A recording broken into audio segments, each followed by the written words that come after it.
मेरो नाम मोहनबहादुर बस्नेत हो।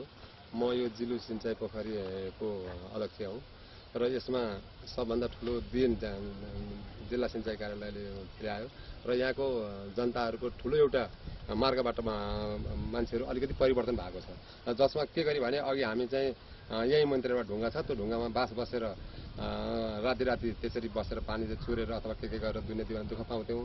अहिले चाहिँ प्रत्यक्ष रातभरि चाहिँ पोखरीमा पानी जमाएर दिउँसो पानी लाउने गरेका छौँ र पहिलाको भन्दा अहिले आय आर्जनमा पनि धेरै परिवर्तन भएर मान्छे आय आर्जनमा निकै विकसित भइसकेका छ र अहिले आलु खेती बढिराखेको छ, लसुन प्याजहरूमा वृद्धि भइराखेको छ र यहाँको व्यापारी केन्द्र भनेको चरीकोट हो र हामी यहाँको उत्पादनहरू लगाएर चरीकोटमा लगेर बिक्री गर्छौँ। पोखरी बनाउनुभन्दा अगाडि चाहिँ हाम्रो यही एउटा गाउँबारी मात्रै हुन्थ्यो र एकचोटि मात्रै हामी सिँचाइ गर्न सक्थ्यौँ। अहिले चाहिँ गाउँबारी भन्दा अरू नगदी बालीहरूमा मान्छे बढिराखेको छ र 2-3 चोटिसम्म यो पोखरीको कारणले गर्दा सिँचाइ गर्न सक्छ।